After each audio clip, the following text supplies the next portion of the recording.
Now we get to this disturbing video posted on TikTok. It allegedly shows the moments after a man sexually assaulted this woman by groping her in a public place. It happened at the Palazzo Hotel on the Strip. And while we can't confirm the things shown or said in the video, it has over 8.8 million views on that social media app. And tonight, News 3's Brett Forrest has been looking through it. He has an exclusive interview with that alleged victim and her friend, who's the one who recorded it all?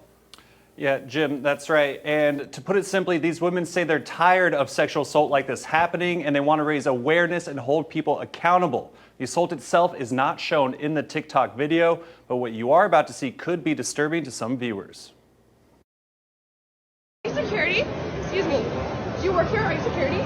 This TikTok video shows Ariel Lyndsey moments after she alleges a man sexually assaulted her. Faces have been blurred for privacy and swear words have been censored. He sexually grabbed her. He literally just grabbed me. Ariel's friend, Shannon, immediately filming the aftermath and altercation with the alleged suspect, saying she knew something was wrong and had to start filming. That's why I recorded it. I feel like the best way we can arm ourselves is with our phones. And like by recording it, nobody gets to say he said this or she said that. It's just video evidence. Visiting Las Vegas for a convention last week, the women say they were on their way to dinner at the Palazzo where they were staying. Ariel says she remembers walking by a man and giving him plenty of space. And then I felt his hand go up my skirt from behind, and then he groped me. We're choosing not to show the face of the alleged suspect for now, until Metro Police confirm he is a suspect. And as for the Palazzo and Venetian, they sent us this statement confirming they're aware of the situation, telling us the man was identified and trespassed, meaning he was kicked out and can't come back on property.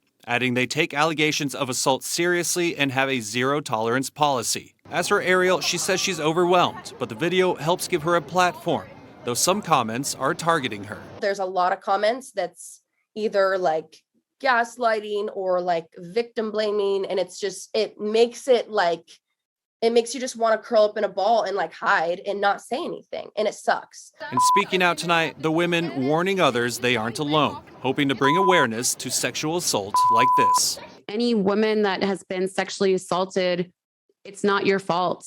It's not your fault. And feel free and don't feel pressured to not go to the police. And Ariel says police tell her the man was arrested and she is pressing charges, but due to the holiday, Metro Police could not be reached to confirm that. But we do expect to hear from them tomorrow and we'll bring you any updates. And we have a lot of questions that we still don't have the answer to. And what they do know is disturbing. It's absolutely heartbreaking news developing at this home in the Northeast Valley tonight. We first brought you this story as we were finding out about it as breaking news at 6. So here's what we know so far. Police tell us a preschool-aged child was found dead in a freezer. The mother held there at the property against her will. Reporter Brett Forrest joins us live from outside the home where it all happened. And Brett, everybody in our valley is horrified by this news. What do you know so far? Yeah, Jim Reed, police saying tonight that it was a mother's boyfriend holding her captive in this home right behind me where you can see the U-Haul parked. And she's somehow sending her oldest child to school today with a note, which is what alerted authorities to come to this house. A cold, dreary, and rainy night in Las Vegas, perhaps a portent of the tragedy in this quiet neighborhood. A mother kidnapped and held inside the house by her boyfriend.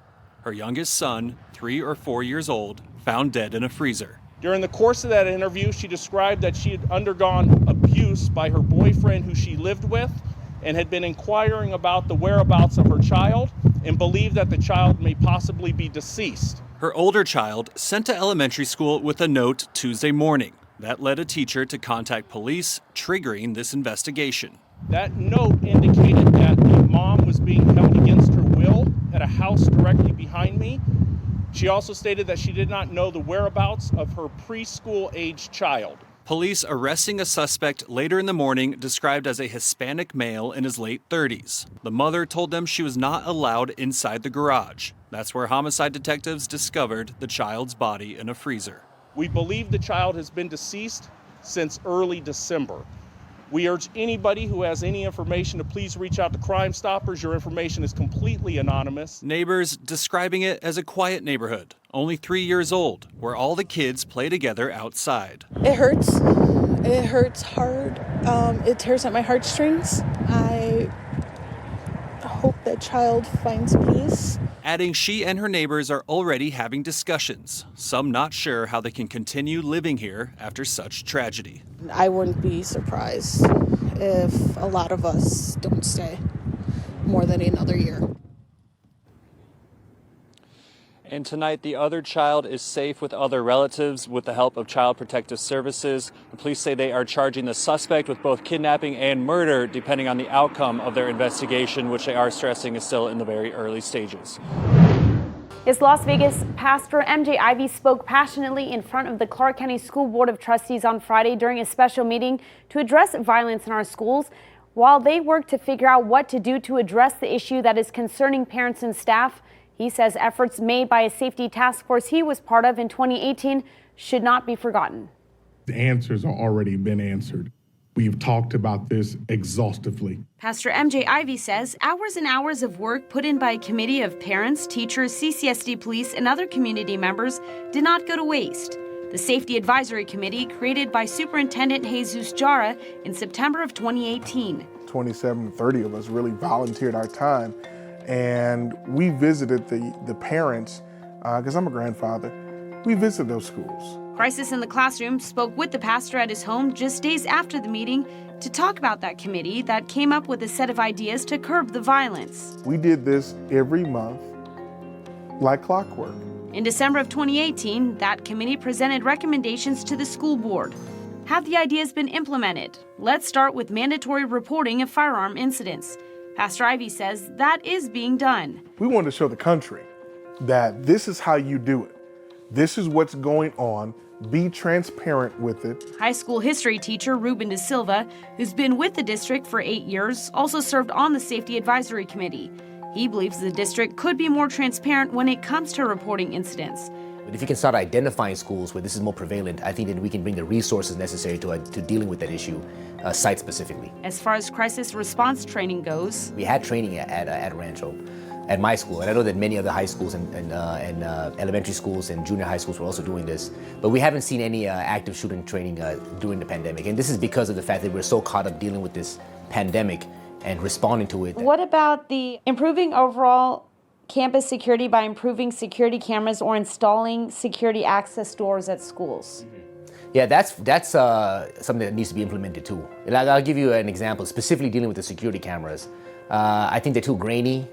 They're not up to par. When it comes to canine units that detect firearms, Pastor Ivey says that has been successful. If a dog picks up on a scent of something, it'll alert and say, hey, that kid's got something. So it's a great idea. They have implemented it. Are kids at schools wearing lanyards to identify them? Another recommendation by the committee.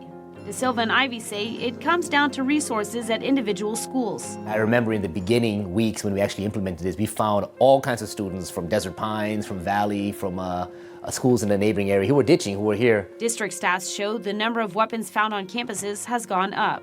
According to CCSD documents, when the safety committee was created, there were 13 guns recovered on school campuses in the 2017-2018 school year, and at least 14 just in the first half of the following year. In comparison, so far this current school year, 18 handguns, 1 long gun, and 21 BB and air guns have been confiscated. I wouldn't say expected, but it makes sense. So it makes sense that you have kids that are crying out. It makes sense that you have parents who are going through and don't know how to handle everything, because we all just went through a pandemic. So what do De Silva and Pastor Ivey say needs to happen now? Yeah, I think there's going to have to be, if you ask me personally, a reconvening of a new task force now. Ivey puts emphasis on more community and parent involvement especially, and says laws also need to be updated. We need to change some policies. Policies in place now say teachers and administrators can't put their heads on kids unless it's deemed a certain situation. Well, what's the certain situation? We have to talk about those. And to be honest with you, I want kids to go home safe. I want them to feel safe. But I also want administrators and teachers and those who work in the school district to feel safe. Hi, everybody. I'm Reed Cowan from News 3 Las Vegas. We want to thank you for checking out our YouTube channel. Remember, you can always see more of our videos by clicking on the video links. And also don't forget to click that subscribe button so that you don't miss out on any of our YouTube updates. Thanks for watching.